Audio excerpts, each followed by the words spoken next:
sedulur papat 5 pancer.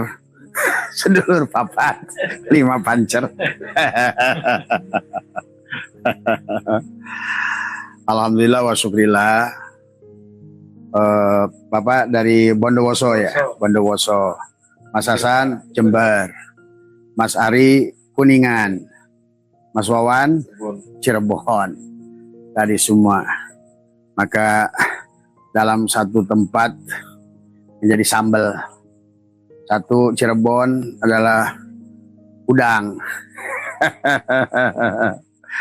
Itulah indahnya tauhid pada saat sudah sampai pada, kalau di Jawa Mas Hasan apa namanya itu? Buat ulekan itu. Cobek. Nah, coet ya. Coet. Sunda coet sama. Iya. Betapa indahnya pada coet itu perjumpaan.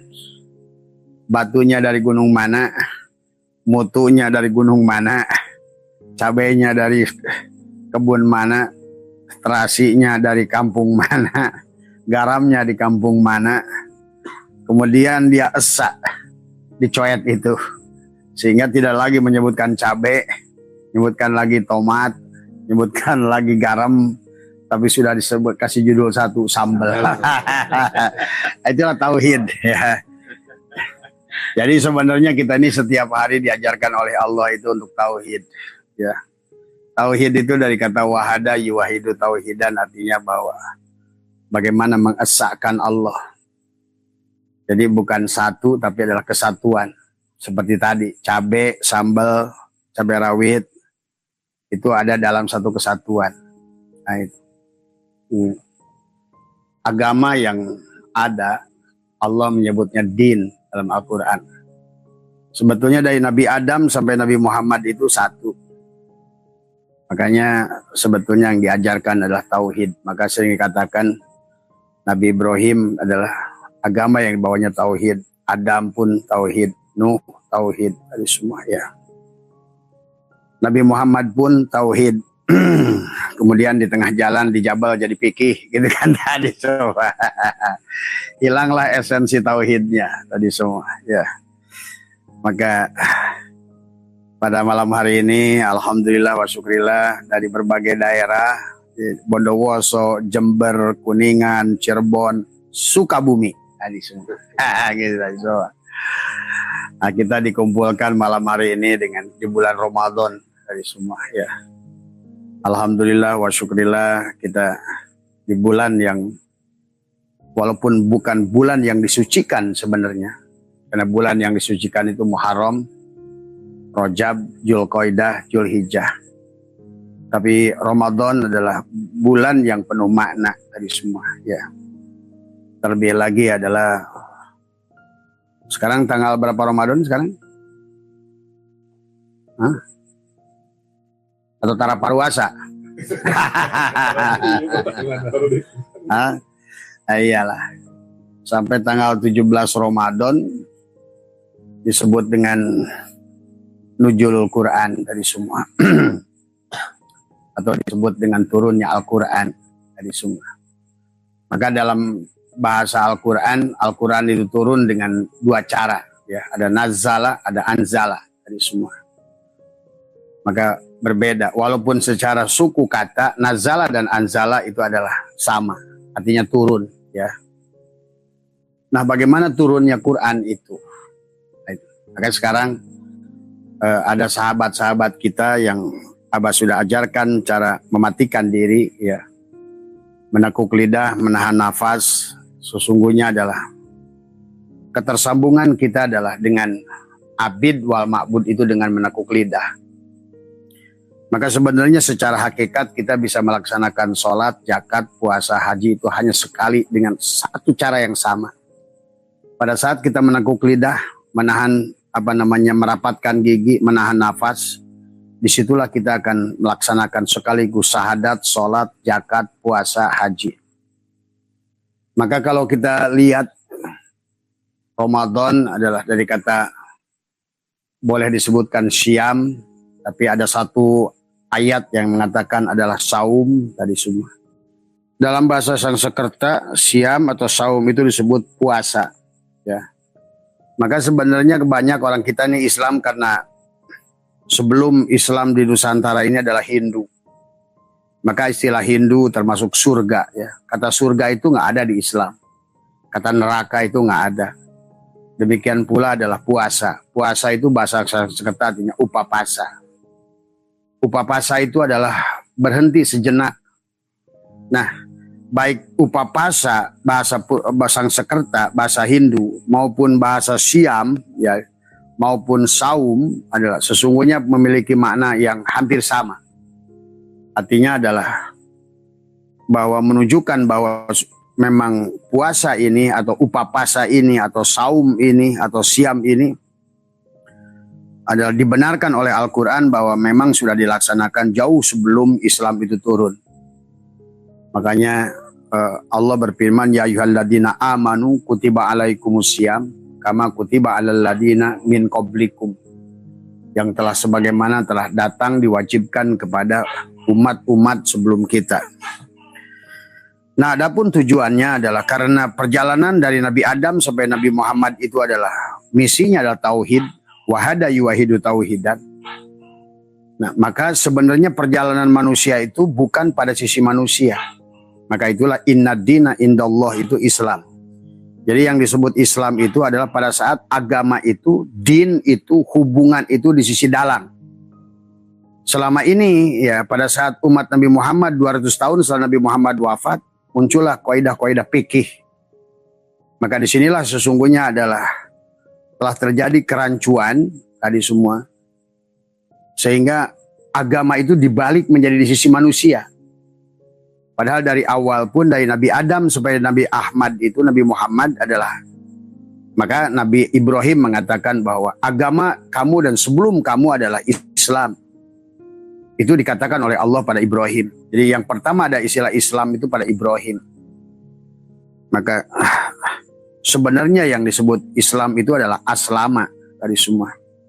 Maka sebenarnya apa yang di aslama adalah apa yang diserahkan. Karena aslama itu adalah kita harus berserah diri pada Allah supaya salima. Maka ditulislah tulisan Islam itu alif, sin, lam, alif, mim. Seolah-olah perlambang dalam kitab Husinatul Asror. Siapa yang mau kembali pada Allah, yang mau kembali pada alif, harus jalannya sin. Tidak bisa kecuali lewat jalan sin. Dan kenapa sin itu adalah tulisannya adalah geriginya 3? Karena pada dasarnya manusia yang berjalan menuju Allah itu adalah diperlambangkan dengan memiliki adalah jasad. Ya, Cek? Adalah jasad, gerigi yang pertamanya adalah jasad. Yang calik aja. Nah. Gerigi pertama adalah jasad. Kemudian gerigi yang kedua adalah jasad, muncullah istilah syariat pada jasad. Ya. Munculnya ilmu fikih itu adalah pada saat bagaimana kita secara syariat, bagaimana memanage jasad. Tadi semua. Adapun gerigi yang kedua adalah torikot. Ya, torikot itu adalah hati. Karena pada dasarnya pada saat manusia bergerak, apapun yang dilakukannya dengan tubuh ini sebetulnya disebut syariat. Adapun syariat itu adalah untuk menyaksikan adalah fi'il dalang pada wayang. Nah, tetapi pada diri kita insan manusia, ya kita abid, ya kita ma'bud, ya kita dalang, ya kita wayang.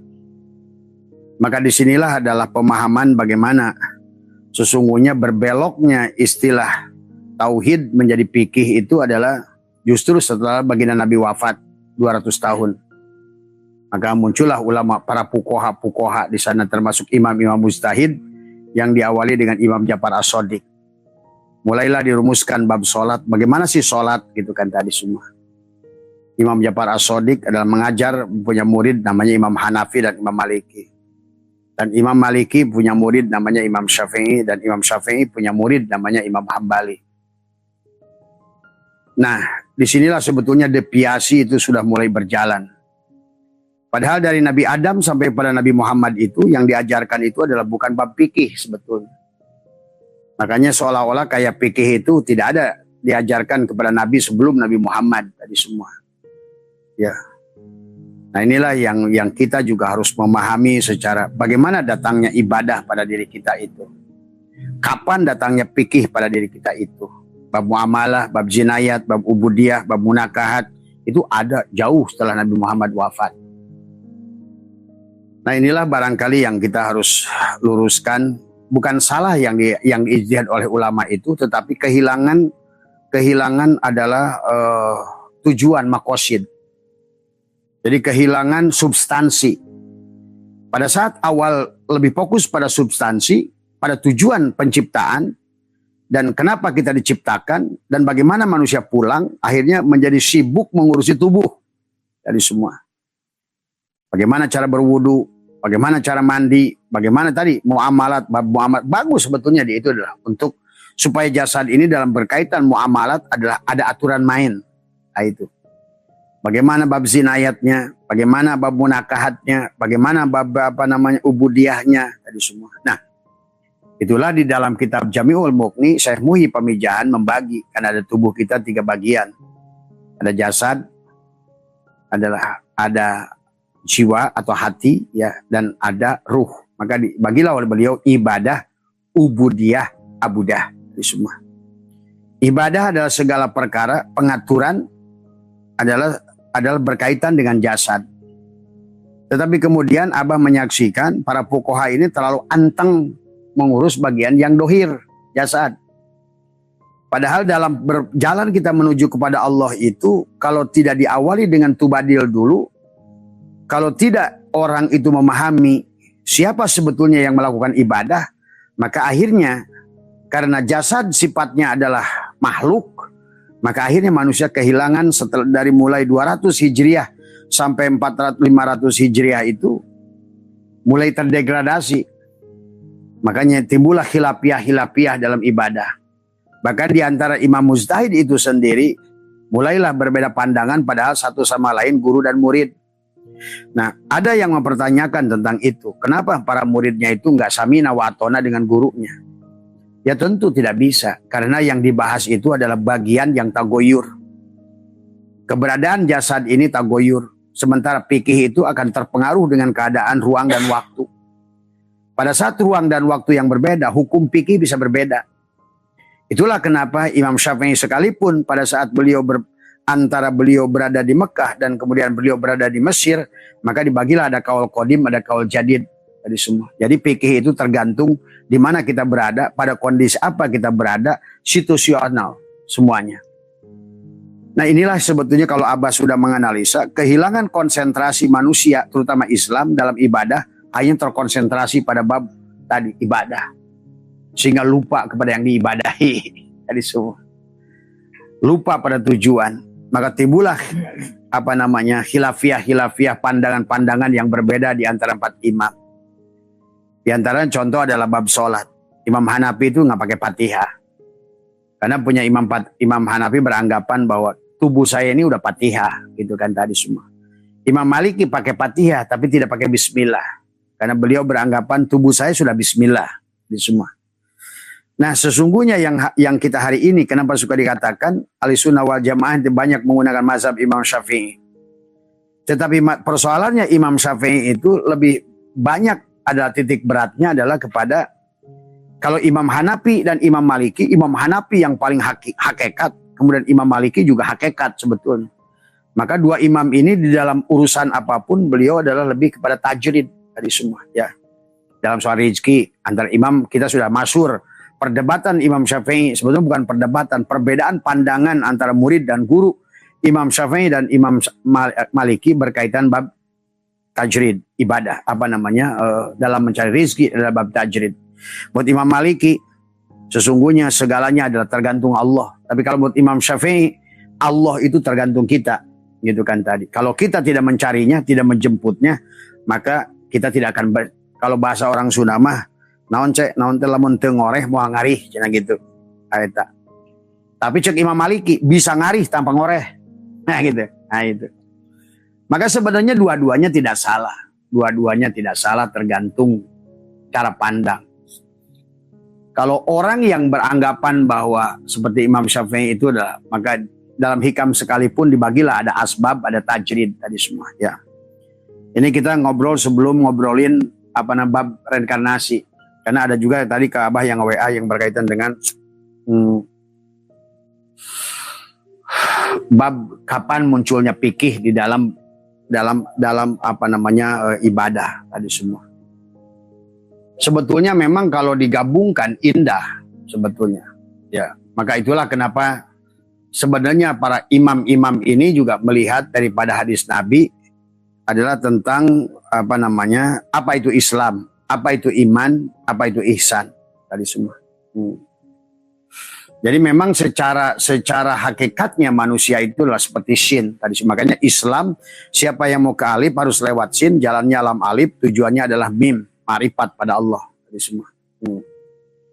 Sama saja, seluruh isi Al-Quran ini terhimpun di dalam suatu Fatihah. Fatihah terhimpun dalam Bismillah.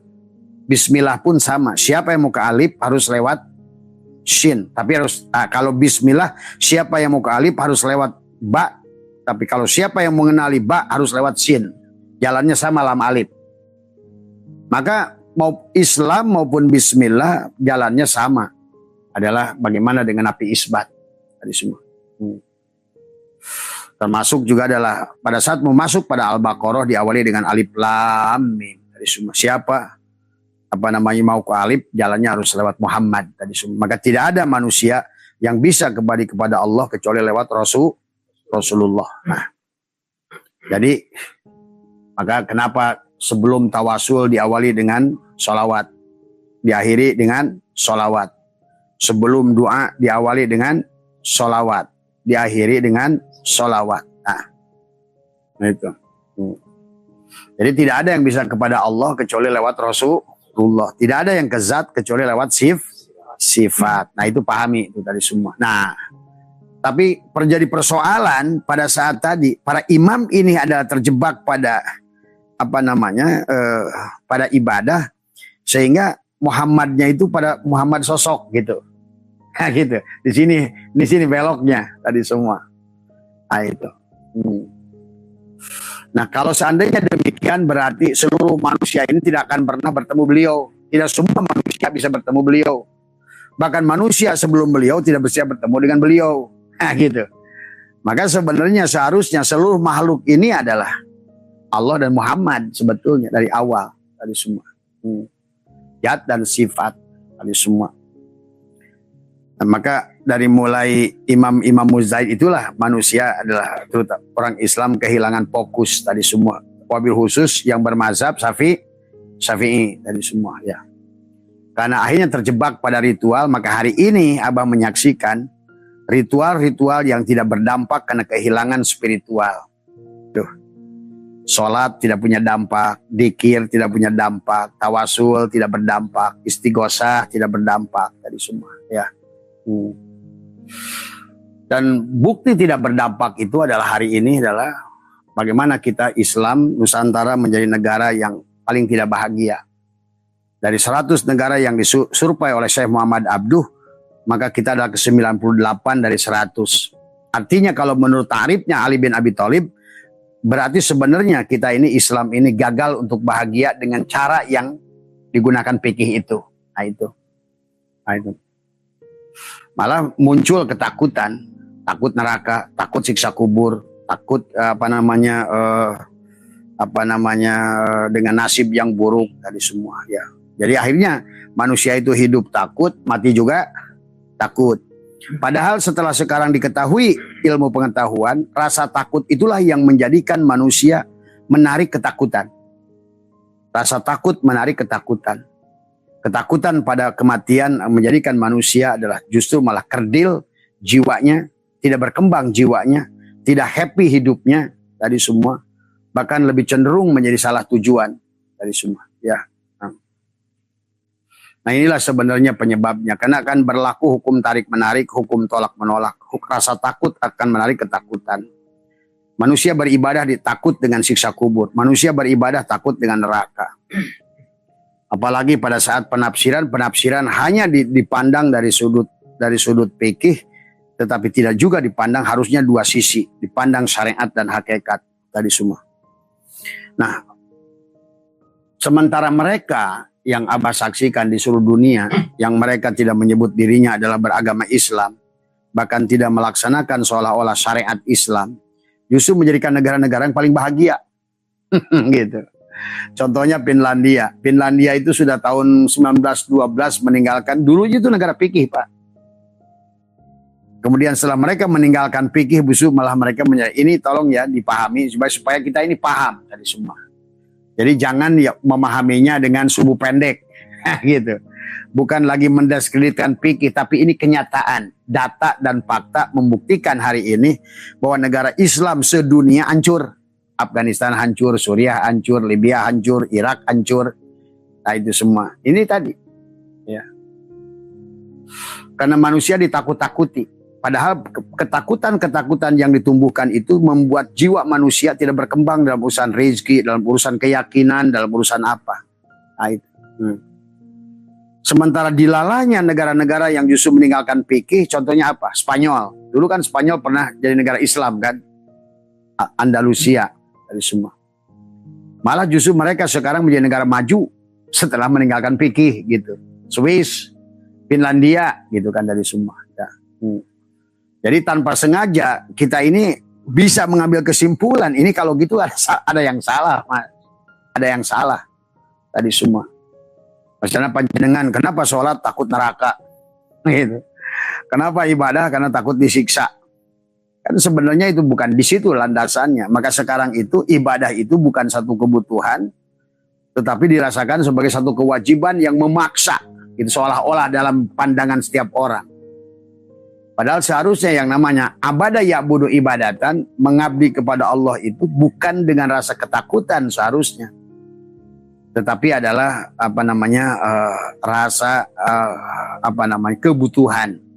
Sholat itu kebutuhan, zakat itu kebutuhan, syahadat itu kebutuhan, haji juga kebutuhan, tadi semua. Ya. Tapi seolah-olah sekarang ini manusia, menjadikan itulah kehidupan yang berat. Nah, sementara kita dan Tuhan, Abah sudah jelaskan tadi malam tentang obrolan Ramadan dengan Pak Abu dari Malaka. Alhamdulillah, tadi malam bersama sahabat kita Malaka, sekarang udah pulang ke Malaysia. Sekarang datang dari Bondowoso, dari Jember, itu. Sebetulnya di sinilah pada saat fikih yang murni sebetulnya. Ini anggaplah ini apa ini namanya? Asbak. Asbak apa? Asbak kaca. Asbak kaca ini terbuat dari apa? Kaca. Nah ini. Nah, pada saat kita memahami tauhid dengan fikih, pada saat memahami yang disebut tauhid adalah, makanya hampir selalu hakikat itu hampir berseberangan dengan syariat. Itulah kenapa kisah antara Khidir dan Musa nggak pernah ketemu. Nah, gitu. Cara pandang Khidir dan Nabi Musa itu nggak pernah ketemu. Karena satu memandangnya syariat, satu memandangnya hakikat tadi semua, ya.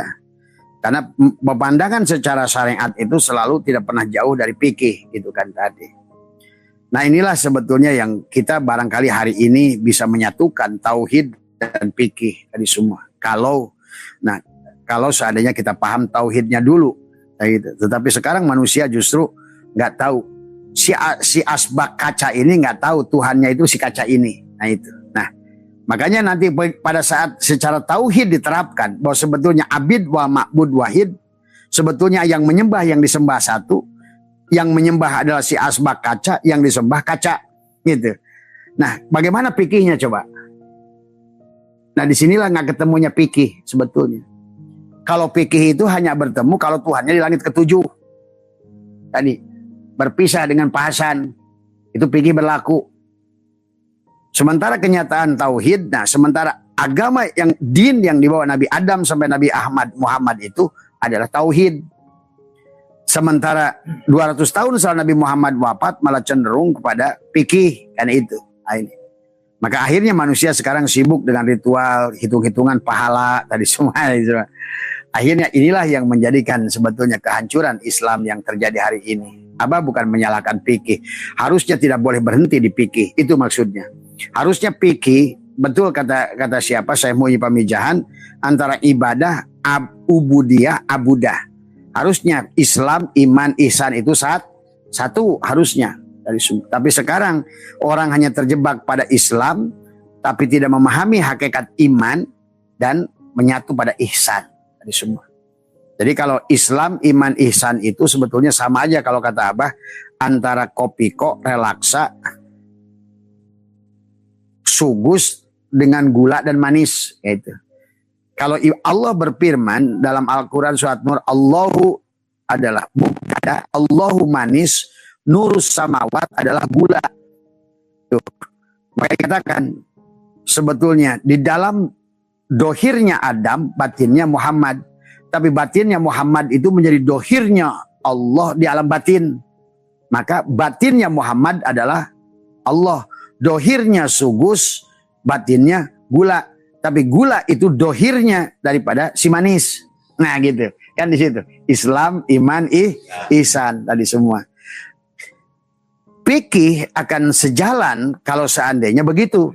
Tadi semua. Tapi pada saat fikih adalah fikih, maka sementara tidak menyatu dengan gula dan manis, maka disitulah terpirok, terputus tadi semua.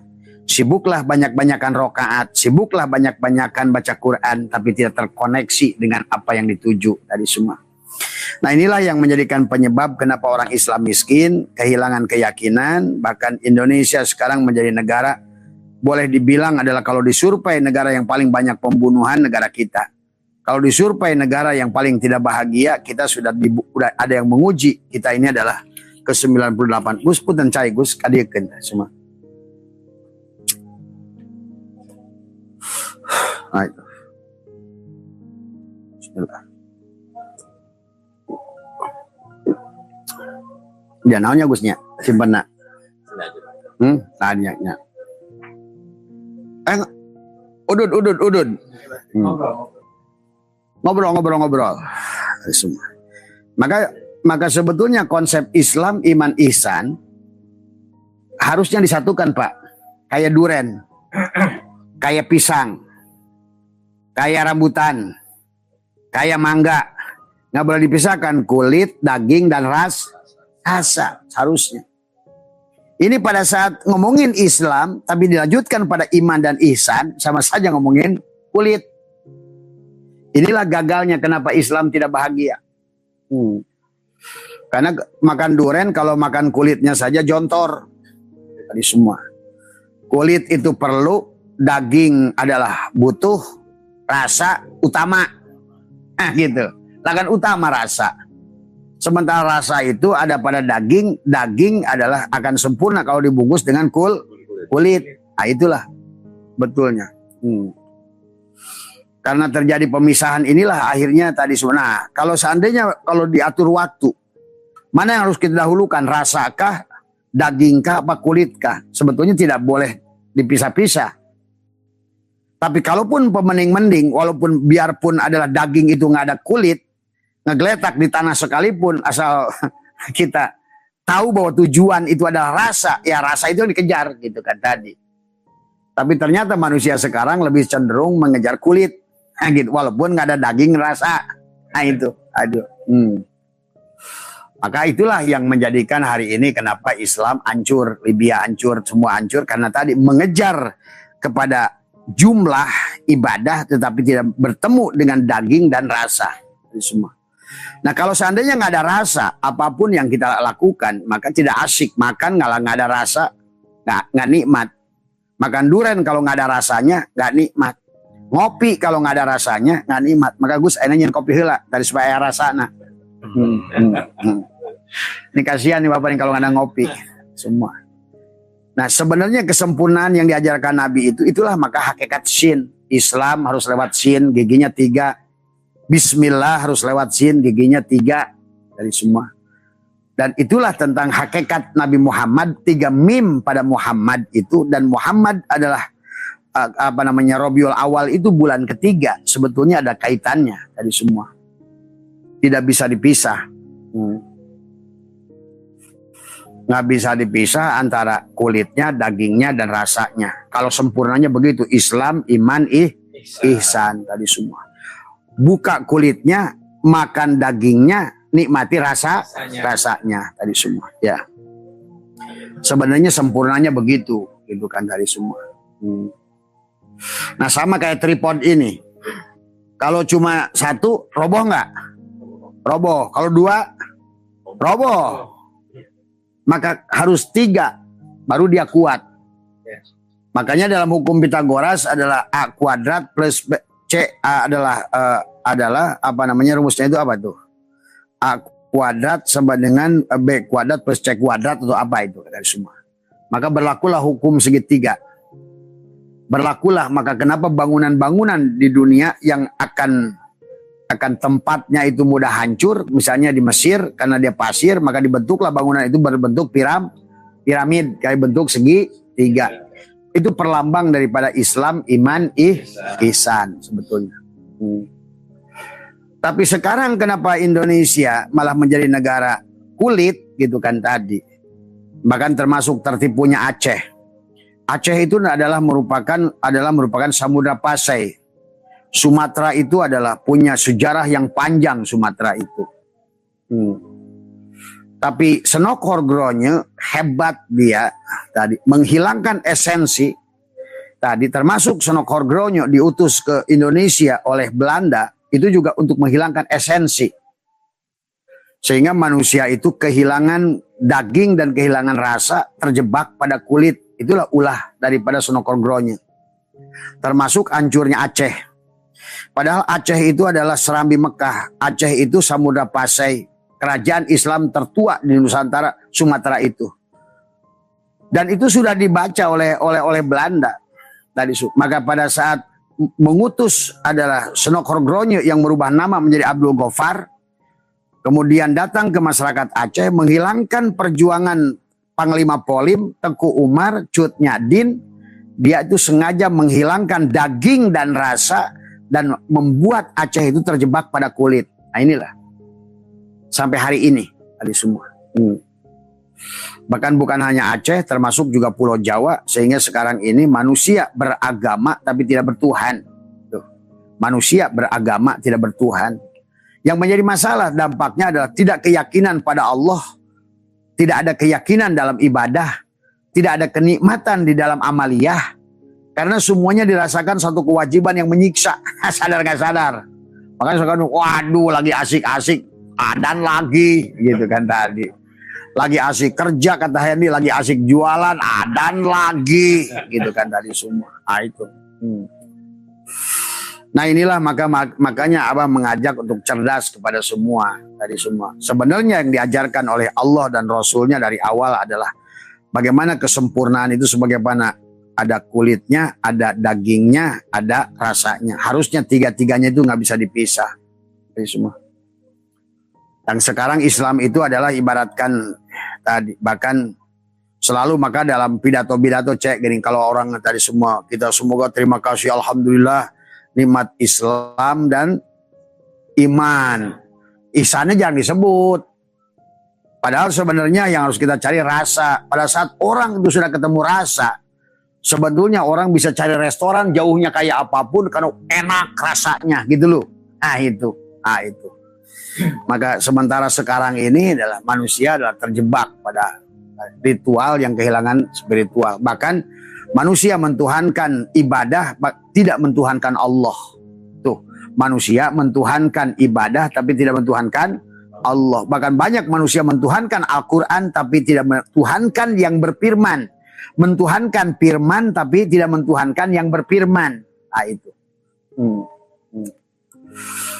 Inilah yang hari ini terjadi. Kenapa terjadi ketimpangan, kemiskinan, kehilangan kebahagiaan, kehilangan keyakinan, bahkan inilah yang menjadikan sebab dari semua ya. Jadi Abah di dalam bab ini yang pertama kita tutup ya, artinya bahwa pertanyaan teman tadi, kenapa kita ini bagaimana membagi antara fikih, antara Islam, iman dan ihsan.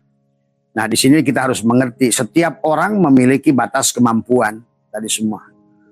Makanya disitulah kita harus tetapi kalau menurut Abah adalah lebih baik kalau seandainya kita keterbatasan dalam kemampuan, sempurnanya kan harus sempurna tiga-tiganya. Kulitnya bagus, dagingnya tebal, rasanya manis harusnya tadi semua. Daripada tidak pernah ketemu rasa, biarlah kulit mah rada borok saeutik oge gitu kan tadi semua. Nah, daripada nggak ketemu rasa. Karena tujuan itu rasa sebetulnya tadi semua. Ihsan itu. Bahkan kayaknya nyebut ihsan aja orang Islam ini jarang. Maka dalam pidato Ustadz, Kiai, Mumuludan, Rajaban, alhamdulillah wa syukrillah, kita semoga senantiasa telah diberikan nikmat Islam dan iman. Tapi ihsannya pernah disebut tadi semua. Ya. Padahal kalau hanya cuma Islam dan iman, kita tidak akan pernah ketemu rasa. Tapi rasa tidak ada kecuali pada iman. Tapi iman tidak akan sempurna kalau nggak pakai kulit, kan gitu sebenarnya, gitu kan tadi semuanya. Tapi karena setiap manusia punya keterbatasan, hanya bingung dia. Mau di mana dia konsentrasinya? Mau di rasa, mau di daging, apa di kulit, gitu kan tadi. Akhirnya terjebaklah di kulit dan malas untuk melanjutkan perjalanan, keburu mati. Karena itulah hari ini yang Abah saksikan pada orang-orang Islam tadi semua. Ya. Nah, yang kedua, bahasan kita kedua adalah yang pertanyaan tadi adalah berkaitan dengan reinkarnasi tadi semua. Apakah dalam Islam itu ada reinkarnasi tadi sesungguhnya? Sebetulnya kalau sudah Islam, kalau sudah syirk, nggak ada reinkarnasi sebenarnya kan tadi semua. Cuma tadi karena manusia ada keterbatasan antara gerigi yang satu, gerigi yang kedua, atau gerigi yang ketiga, gitu. Maka disitulah ada reinkarnasi itu, Cek. Karena tidak sempurna. Yang tadi sibuk dengan kulit sampai mati kulit melulu, itu. Ini, semua. Inilah yang ketidaksempurnaan. Maka Islam itu tidak ada reinkarnasi. Adanya reinkarnasi adalah karena belum sempurnanya Islam sebetulnya. Tadi semua. Ya sama saja, jangankan itu, sekolah saja kalau belum lulus sekolah, masa ditayekin sama guru, ya diulang lah gitu kan tadi. Makanya di dalam kehidupan ini apapun diulang. Mau nyalonin satpam, dites dulu, kalau gagal ya diulang lagi, kan begitu. Sebetulnya biasa pengulangan itu dalam segala perkara.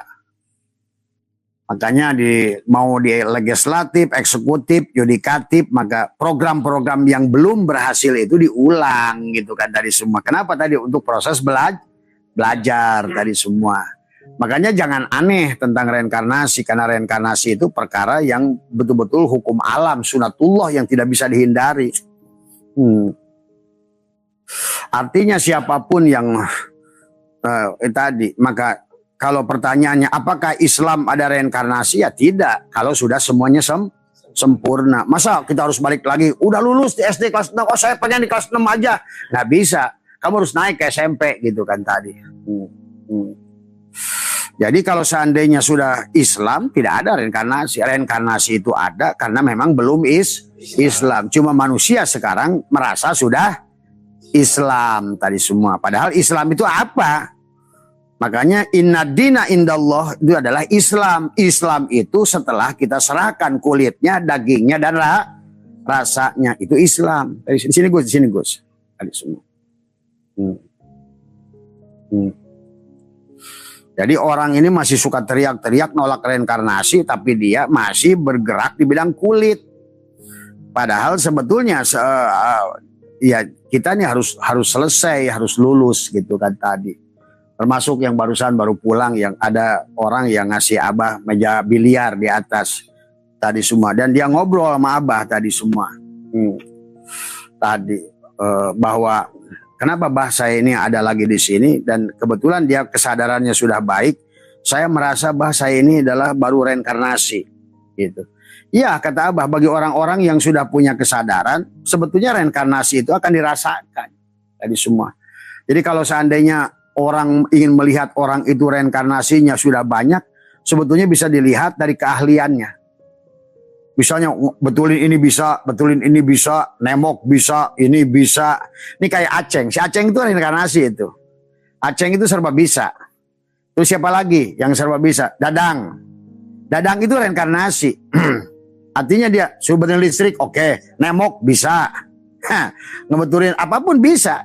Itu cirinya orang itu, jiwanya itu pernah mengalami. Karena intinya kita ini bisa melakukan sebetulnya karena pernah melakukan tadi semua.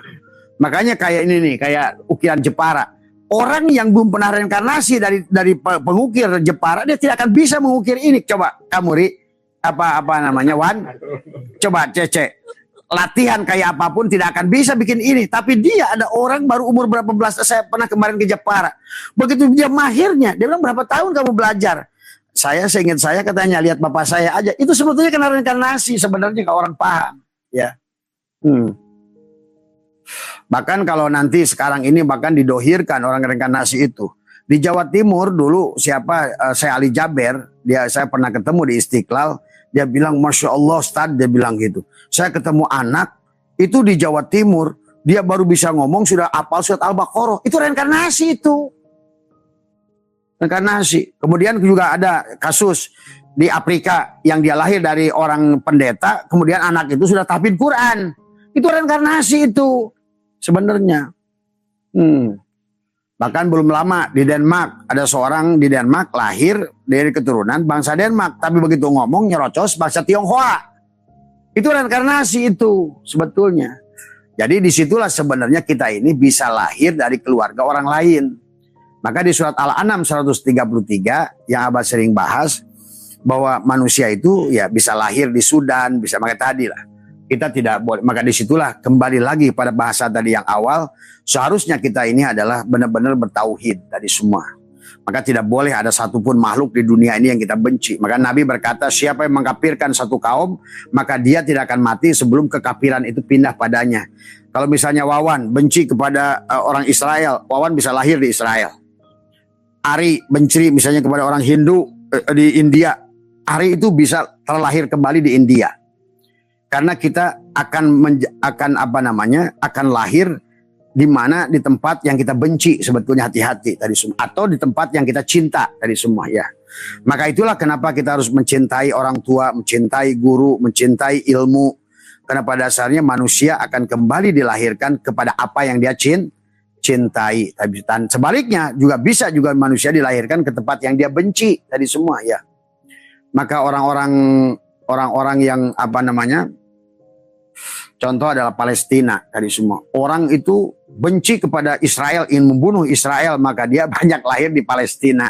Kan hanya orang Palestina yang akan terus berhadapan dengan orang Israel. Nah ini harus kita paham tentang reinkarnasi tadi semua ya. Atau manusia itu reinkarnasi, kenapa? Karena dia pernah membunuh atau dia pernah dibunuh, itu pun bisa reinkarnasi. Karena pada dasarnya pembalasan kita adalah secara fisik itu hanya akan terjadi pada saat kita kembali punya jasad, gitu. Disitulah juga manusia harus pahami bahwa sesungguhnya sebiji jarah pembalasan itu bukan ruh kepada ruh, bukan jiwa kepada jiwa, tapi karena jiwa itu tidak bisa disakiti. Gimana jiwa mau balas dendam? Tetapi yang akan dibalas itu jiwa itu pada saat dia masuk lagi ke tubuh. Nah itu. Karena hanya tubuh yang bisa disakiti, hanya tubuh yang bisa ditagih hutangnya dari semua. Maka itulah dalam surat Yunus ayat 4 Allah berfirman, ilaihi marji'ukum jami'an, kepada Allahnya seluruhnya dan kembalikan. Wa'dallahi haqqo, dengan cara yang benar. Innahu yabda'ul khalqa, sesungguhnya Allah adalah innahu yabda'u, di situ juga sebetulnya adalah ada yabda'u menggunakan hamzah. Bukan yabda'u, adalah bukan diciptakan pertama kali, tetapi penciptaan ulang untuk menerima pembalasan. Maka kata kehidupan ini adalah hari pembalasan dari kehidupan yang dulu. Jadi ibaratnya itu yang kita panen hari ini sebenarnya ada tanaman tahun lalu. Gitu. Yang kita tanam hari ini adalah sesungguhnya yang akan kita panen tahun depan. Nah itu sebetulnya begitu hukumnya. Kalau Cece barusan buka dengan nasi, itu nasi bukan tanaman tadi pagi. Tapi nasi yang tanam tahun lalu. Sementara Cece yang nanam tadi pagi akan dipanen tahun lalu. Nah, tahun depan gitu tadi. Maka ada istilah dunia, ada istilah akhirat. Nah, dunia hari ini. Dunia itu hari ini di mana kita memanen daripada akhirat. Kan tadi, karena ada bahasa sekarang, nanti, dan dulu. Sekarang, pada saat ngomong sekarang, itu nanti 1000 tahun lagi itu sudah dulu. Sekarang itu dulu. Tapi yang sekarang ngomongin nanti, itu nanti di waktu nanti disebut sekarang. Jadi ngomong sekarang, dulu, nanti, itu hanya istilahnya bahasa. Maka sebenarnya yang kita nikmati sekarang adalah apa yang kita tanam Dulu gitu kan tadi. Itulah maka kita harus gitu tadi semua. Maka Allah berkata, innahu yabda'ul khalqa, innahu sesungguhnya yabda'u adalah akan adalah awalnya yabda'ul khalqa. Allah lah yang menciptakan awalnya gitu kan tadi. Maka Allah mengatakan, boleh diartikan sesungguhnya Allah lah yang menciptakan pertama kali. Maka banyak dalam ayat Al-Quran Allah menciptakan untuk kali pertama. Kemudian mengulangnya kembali. Itu banyak ayat berbicara begitu. Innahu yabda'ul khalqa. Kemudian kata Allah summa yu'iduhu, diulang. Maka ada bahasa id itu pengulangan. Makanya sebetulnya adalah makanya Idul Fitri. Nah, id adalah kembali makanya. Cuma sekarangnya kembalinya apakah kembali kepada fitrah? Enggak. Kalau kembali kepada jasadnya kembali ya bukan Idul Fitri. Karena fitrah kita adalah ruh. Maka dari awal pun Allah berkata tentang fitrah. Sesungguhnya fitrahmu itu adalah ruh gitu loh. Maka yang disebut dengan Idul Fitri itu asalnya ruh kembali kepada ruh gitu. Ini justru di kehidupan ini tadi dengan fikih. Maka kembali pada jasad tadi, maka akan diulanglah kehidupan ini. Maka kata Abah, tidak ada orang itu kalau sudah Islam tidak ada reinkarnasi kalau sudah aslama. Maka dari awal pun Allah berfirman, ya ayyuhalladzina amanu ittaqullah. Takwalah pada Allah, ittaqullah haqqa tuqatih wala tamutunna, dan janganlah kamu balik gitu sebelum kamu serahkan. Tadi kalau dalam bahasa hikmah yang ke-27, kita tidak boleh mengakui milik siapapun yang bukan milik kita. Makanya apa yubihu, apalagi adalah yang berkaitan dengan ini yang dimiliki oleh sifat Tuhan, wujud sifat Tuhan, hidup sifat Tuhan, kemudian melihat sifat Tuhan, mendengar sifat Tuhan, kaya sifat Tuhan, dan lain sebagainya. Nah inilah makanya kenapa kata Abah, fikih ini menjadikan masalah pada saat orang ingin wusul pada Allah tadi semua. Di satu sisi seharusnya tubuh itu dihilangkan, ini malah diurus. Kan ini masalah kan tadi. Bagaimana cara wudhunya, bagaimana cara ininya. Padahal sebenarnya diri kita itu bukan tubuh itu. Karena tubuh itu hanyalah cangkang. Maka dalam Al-Quran, minha khalaqnakum wa fiha nu'idukum wa minha nukhrijukum taratan ukhra. Di sini kamu dari tanah ini kau diciptakan, ke dalam tanah ini kau dikembalikan, dari tanah ini kau dikeluarkan. Maka di ayat lain, fiha tuhyauna wa fiha tamutuna wa minha tukhrajun. Di tempat inilah kamu dihidupkan, di tempat ini kamu dimatikan, dari tempat ini pula kamu dibangkitkan. Jadi dari mana orang itu nggak mengerti ada reinkarnasi? Sebetulnya ayatnya begitu banyak dan begitu nyata gitu. Itulah maka kata Allah sumayu iduhu, dia harus diulang. Kenapa diulang? Karena tadi Hendy pernah membunuh, maka tidak bisa Hendy itu adalah bisa dibunuh kecuali kembali lagi di sini. Maka tadi kata Abah, di dunia ini tidak ada orang jahat sebenarnya, hanya orang yang mengambil haknya. Tidak ada orang itu adalah pencuri. Tidak ada yang adalah orang-orang yang sedang menagih yang sedang diutus oleh Allah untuk melunasi hutang dia. Jadi pada saat kita dijelekkan orang, sebetulnya kita ini sedang ingin dilunasi karena kita telah menjelekkan dia. Pada saat kita dipitnah oleh orang, sebetulnya orang itu bukan memfitnah, adalah orang yang dulu kita fitnah supaya kita lunas hutangnya. Makanya kenapa di dalam kitab, tadi barusan si mbak yang tadi nanya, bahkan ada surat bagaimana kiamatnya, kan ada nggak? Saya bilang itu bukan ngomongin kiamat hancur dunia. Idza zulzilatil ardu itu. Idza zulzilatil ardu ziljalaha wa akhrajatil ardu asqalaha wa qalal insanu ma laha. Itu. Itu sebetulnya adalah pada saat kematian. Sebetulnya dalam kitab Daqaiqul Akbar dijelaskan bagaimana cece pada saat ruhnya keluar dari jasad, sebetulnya cece sendiri pada saat ruh itu keluar percis cece. Sebetulnya ruh kita ini juga sama kayak kita. Maka kalau ingin lihat wajah ruh, ya inilah wajah ruhmu itu. Gitu. Inilah cuma bedanya. Nah itulah yang ruh itu dikatakan tentang wildanun mukhalladun, adalah anak muda yang tidak pernah menua. Nah itu. Makanya tentu bagi orang yang sudah keluar si jiwanya dari jasad ini kaget melihat cangkangnya. Atau sama saja barangkali lobster, Abah dulu suka punya lobster akuarium, nangkap satu, Pak, ditaruh di akuarium, besok jadi dua. Kata Abah, ini kok langsung jadi dua? Ternyata yang satu kosong. Yang satu itu cangkang ganti kulit. Tapi di udang kayak lobster kayak kepiting tuh sama tuh. Kepiting juga sama. Dia begitu ganti kulit ya sebangun sama. Wajah dia tuh ya wajah ini semua. Karena wajah ruh juga sama. Nah, manusia juga pada saat dia keluar dari tubuh ini kaget. Maka itulah dalam kitab Dakwah Akbar dijelaskan. Manusia yang tidak bisa pulang sampai 40 hari masih kelantang kelinting di situ. Sebenarnya. Tapi bagi orang yang sudah rojiun gak nunggu lagi di situ. Enggak.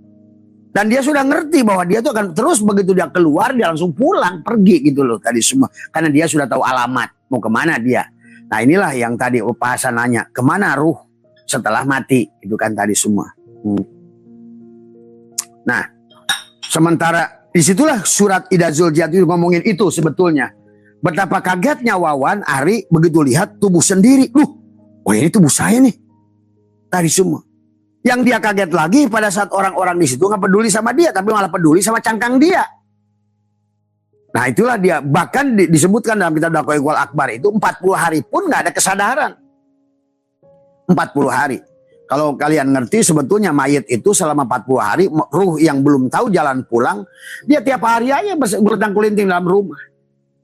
Kadang-kadang tidur sama istrinya sebelahnya. Dia ganggu istrinya. Kamu itu tega sama aku. Kamu tuh pura-pura gak mau kenal ya sama aku. Dari semua. Apalagi pada saat jenazahnya itu dibawa. Dia ngikut ke kubur itu. Dia ngikutin. Aduh.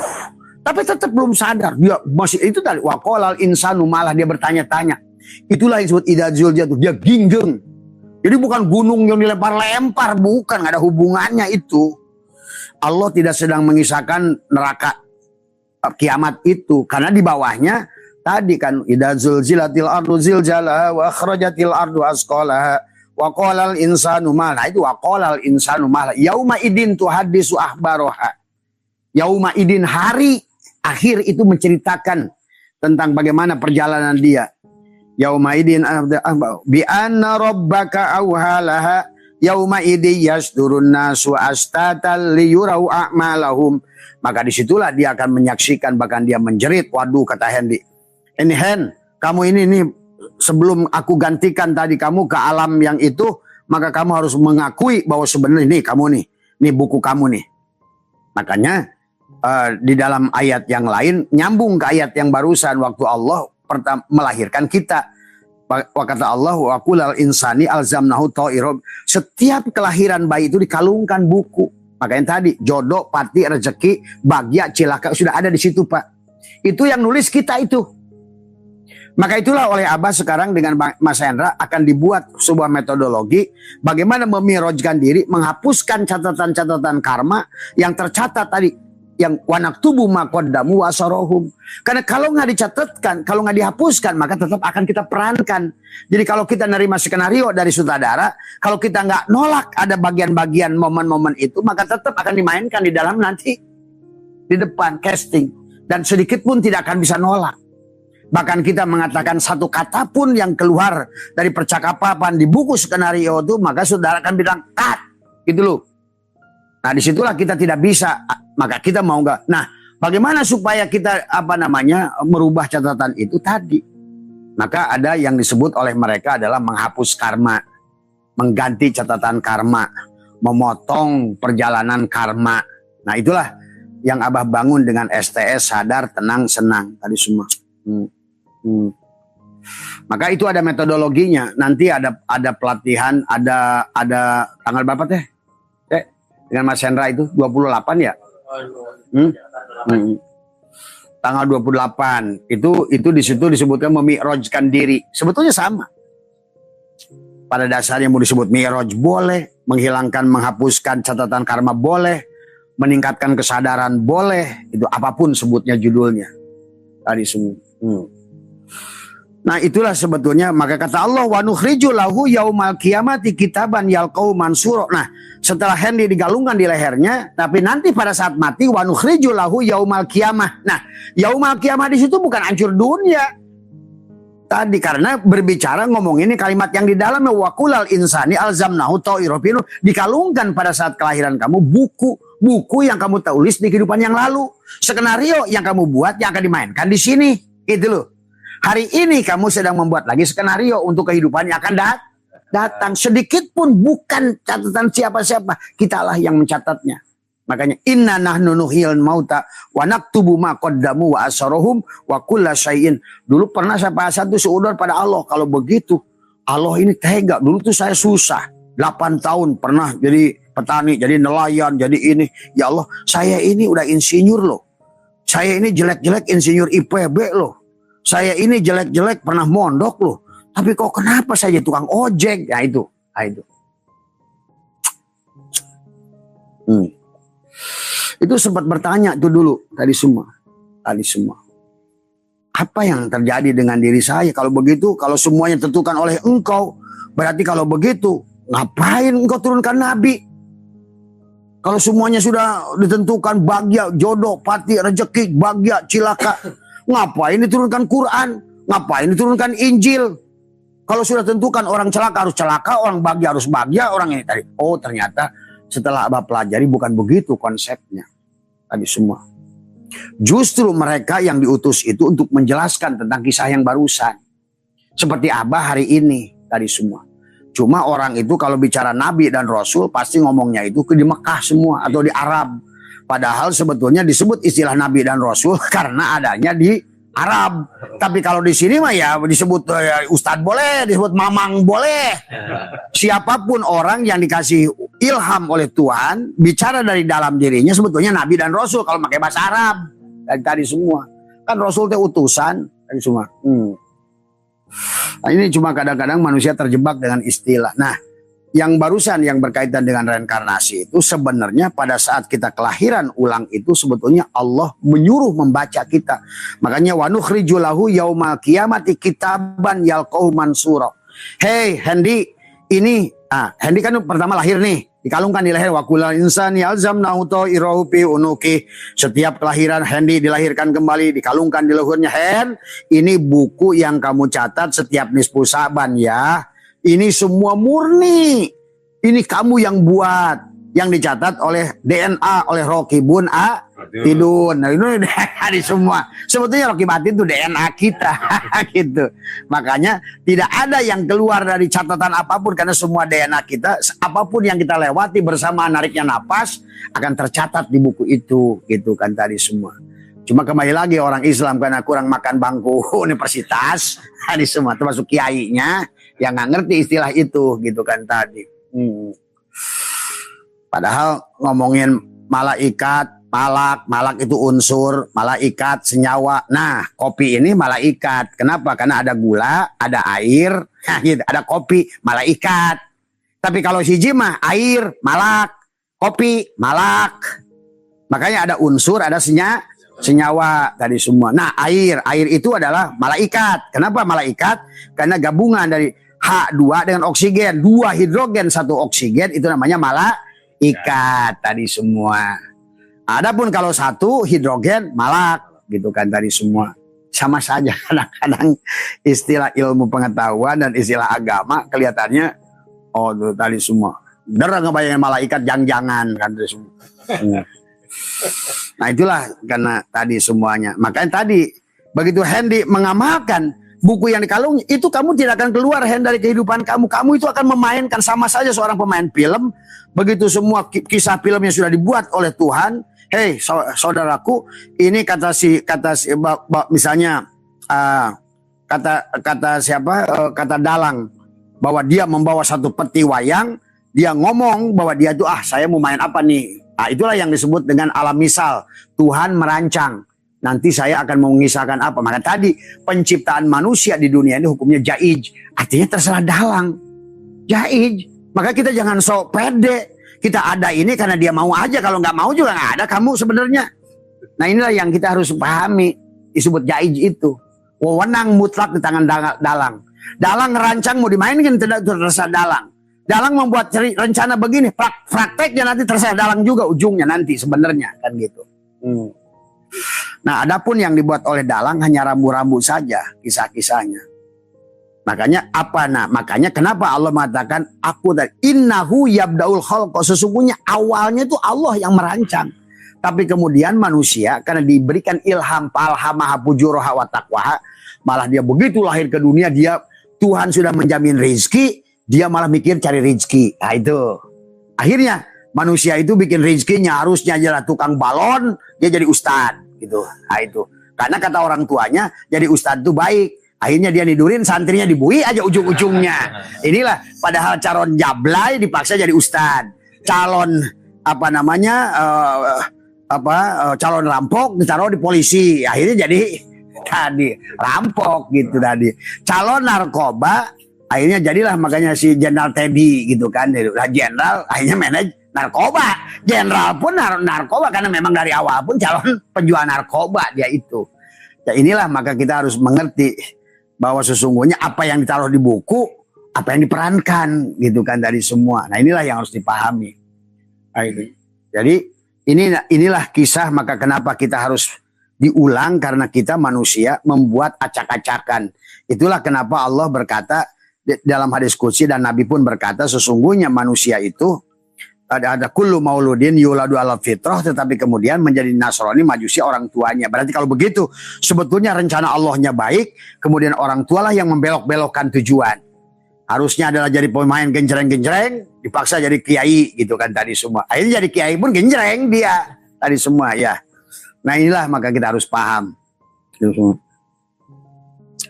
Jadi pada saat Hendy udah dikalungkan bukunya, maka Hendy itu nggak bakal keluar, koma titik. Sama sebagai pemain film, koma titik itu akan diperankan oleh dia. Enak nggak enak harus diperankan oleh dia.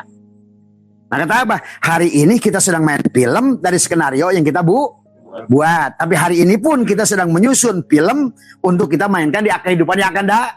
Maka Abah tadi ngomong ke setiap orang yang hadir, saya jamin kamu di kehidupan yang akan datang. Tapi saya nggak jamin di kehidupan yang ini karena ini semua hasil catatanmu sendiri sebelumnya. Tapi ada bagian yang bisa kamu potong sekarang ini sebenarnya. Kalau mau tadi daripada kamu sudah ngerti nih permainan kehidupan ini. Kalau begitu saya tidak mau di layar film itu apa yang saya pernah perankan di buku saya ini saya potong aja, saya sobekin nih. Gitu, Pak. Ya. Maka itulah yang disebut merubah nasib. Karena itulah kenapa takdir tidak bisa dirubah, nasib bisa dirubah. Itu. Maka ada istilah memotong karma atau bisa merubah istilah merubah inilah nanti akan dipraktekkan nanti tanggal 28 bersama Ngaji Roso tadi semua. Bagaimana prakteknya, bagaimana ininya, bagaimana ucapannya, bagaimana itikodnya, bagaimana cara mencabutnya. Itulah yang harus diajarkan tadi semua. Supaya kalau tidak dicabut selama kita misalnya drama apalah, katakanlah di TV itu ada drama apa sekarang yang terkenal? Apapun lah judulnya gitu kan kisahnya berulang tuh, maksudnya kisahnya itu berseri, kisah 1, kisah 2. Nah kamu itu tahu di sini, waduh saya nggak mau nih adegan cium gitu. Nah saya tuh nggak mau adegan perkosaan atau saya nggak mau adegan dibunuh. Kamu datang saudara, kamu potong saya itu skenarionya atau pita kasetnya kamu gunting. Oh adegan ini saya nggak mau karena ini salah. Itu yang dimaksud adalah bagaimana memotong rantai karma dari semua. Kalau tidak dipotong, kalau misalnya di rolling film itu tidak dipotong, maka di layar akan muncul nggak? Muncul. Itulah sebetulnya. Nah, tapi hari ini yang Abah ajarkan kepada semua, sebetulnya aku sedang membuatkan kamu film yang bagus di kehidupan yang akan datang sebetulnya. Tadi semua, ya. Karena bagi Abah sendiri, kata Abah juga, Abah baru menyaksikan seorang petani dari Kalimantan bisa akan lahir menjadi calon sultan. Nah gitu. Tapi mantan anak sultan, sekarang Abah menyaksikan dia akan lahir di Gunung Kidul jadi tukang batu. Disitulah yang harus dipahami dalam kehidupan. Ternyata ini nih pelajaran yang penting digarisbawahi. Pada saat manusia itu dalam keadaan mapan, ya. Kemudian dia tidak lagi mengingat kehidupan yang akan datang. Dia hidup awuntah, tidak bersyukur. Akhirnya dia nggak sadar, dia menikmati apa yang dia nikmati dari kehidupan yang lalu, tapi dia lupa membuat kisah yang baik di kehidupan yang akan datang. Itu yang bisa merubah. Jadi ibaratnya gini, kamu hari ini sedang menggunakan handphone iPhone yang canggih. Tapi pada saat itu kamu nggak punya tanggung jawab seenaknya menggunakannya. Buat fitnah, buat apa. Nah siap-siap si handphone itu, si SIM card nanti akan turun ke neraka di kehidupan yang akan datang. Yang tadinya di iPhone pindah ke cinit-nit. Seolah-olah, hei tubuh, Lu selama jadi manusia, selama dikasih kelebihan, malah kau lupa tentang mempersiapkan hari akhiratmu gitu. Nah inilah makanya inilah yang Abah saksikan sekarang kenapa dalam kitab Sirul Asror bahwa kata baginda Nabi, orang bahagia bisa celaka, orang celaka bisa bahagia.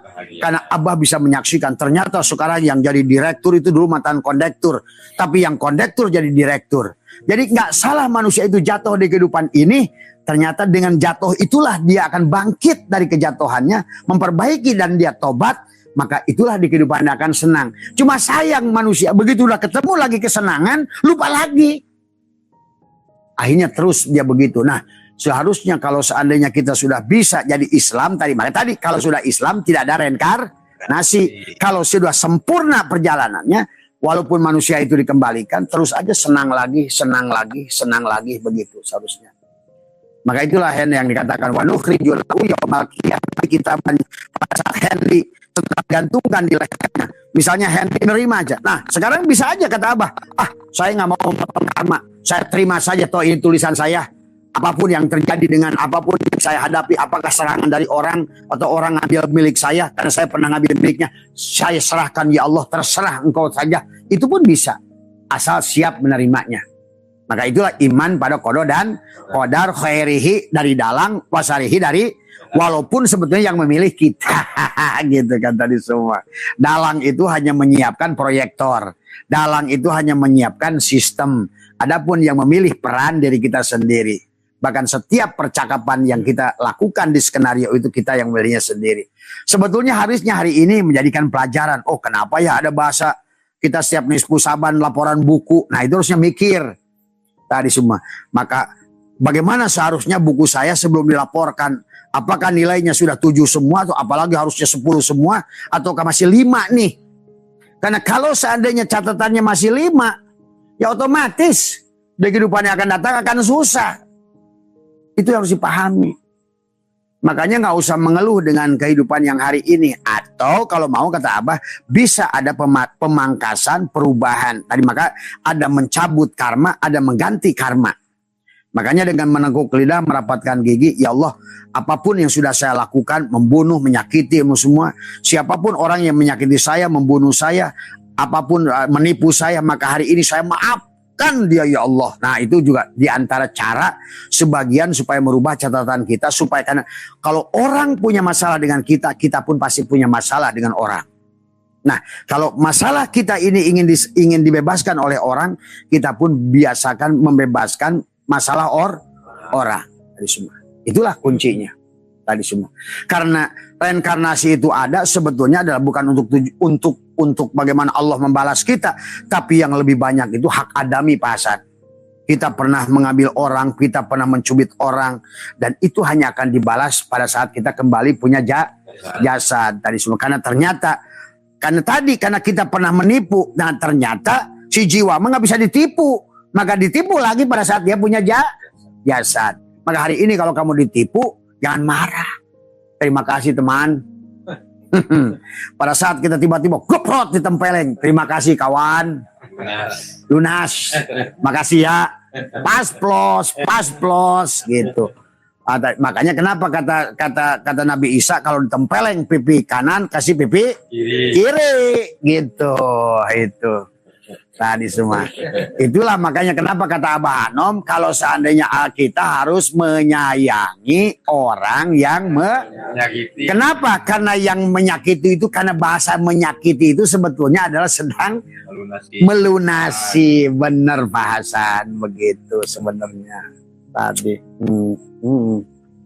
Maka itulah reinkarnasi ada. Maka pada saat Allah berfirman tadi, maka surat Yunus tadi adalah ilahi marji'ukum jami'an wa'adallahi haqqa innahu yabda'ul khalqa summa yu'iduhu. Kamu harus liyazia untuk menerima pembalasan apapun.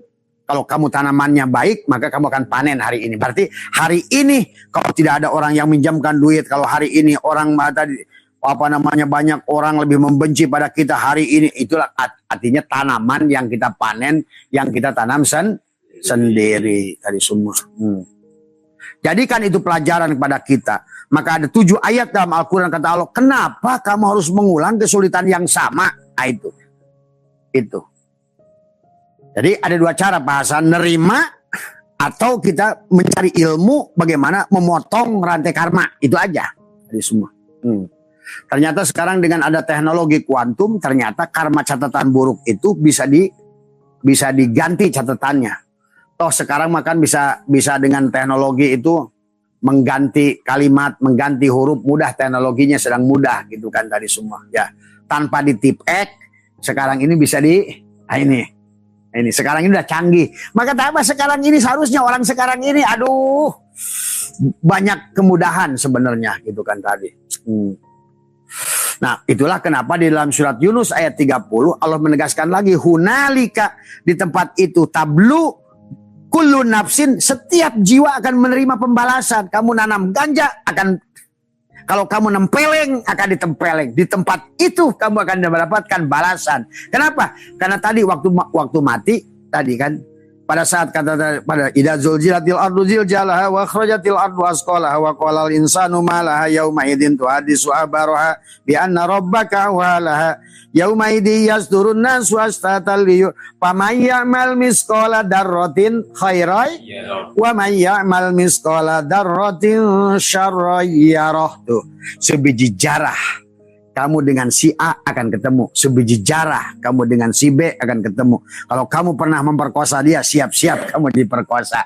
Kalau kamu pernah membunuh dia, siap-siap. Nah, itulah kenapa catatan karma itu kalau kita pernah membunuh, maka Abah suka ajarkan, takut kita di kehidupan yang dulu pernah membunuh. Karena Abah pernah menyaksikan seorang ustadz kiai besar di Bogor namanya Kiai Kosasih. Dia pada saat dia tiba-tiba membunuh istrinya, saya takjiah ke tempat penjara. Saya bilang, Kiai, kenapa kok sampai panjenengan itu lupa diri? Saya juga bingung, Bah. Padahal sebenarnya tidak ada niat, tidak ada ini, tidak ada itu, bahkan kebayang, bahkan tidak, 7 turunan saya bilang tidak pernah membayangkan saya bisa membunuh. Itulah yang sebetulnya bisa terjadi dengan kita. Maka saksikan orang yang pernah membunuh, lihat di pengadilan. Begitu ditanya oleh pengacaranya, dia bilang, saya itu nggak ngerti. Kok bisa melakukan ini? Karena sebenarnya itu adalah karma yang harus dia hadapi. Tadi semua, ya. Ini harus dipahami dalam hidup tadi semua. Maka jangan sombong, wah saya nggak mungkin, saya ini tukang dikir, kata Wawan.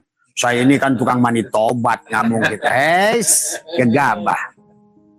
Kalau memang di situ skenarionya ada, hari ini mani tobat, besok kita bisa bunuh orang.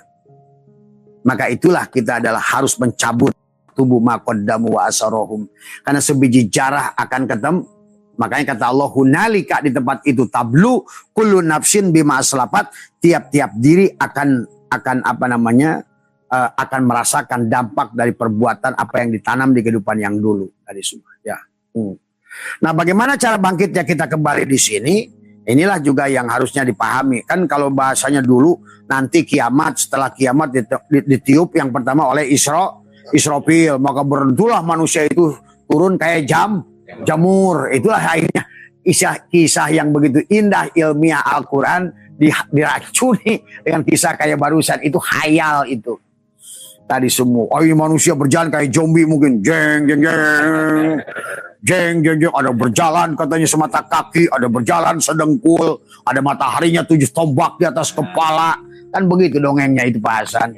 Padahal sebetulnya itu hari ini Pak Hasan, ada orang berjalan dalam kehidupan ini karena masalah yang dihadapinya seperti dia berjalan di atas keringatnya semacam dengkul. Dia masih bisa santai, masih bisa beli beras, masih bisa menikmati, tetap masalahnya ada, baru semata kaki. Tapi ada orang berjalannya udah mulai susah sekarang ini, semua sedengkul. Jalannya udah gojobor, gitu tadi semua. Karena masalahnya lebih berat dari yang tadi. Ada lagi orang masalahnya itu seler, kadang nongol, kadang enggak. Pada saat beras ketemu, kadang nggak ketemu beras, kadang ketemu beras, lap. Ada orang tenggelam sama sekali hari ini. Itulah maka di penghujungnya ada manusia yang membunuh dirinya karena tidak sanggup lagi menerima beban. Sebenarnya. Padahal itu sedang terjadi hari ini. Shirotol mustaqim itu rambut di belah 7 itu adalah sedang dialami oleh setiap manusia hari ini. Ada lagi yang perjalanan sirotnya cepat, misalnya Abah naik Garuda ke Kalimantan, push, udah santai di sana ngopi semua. Tadi semua. Ya.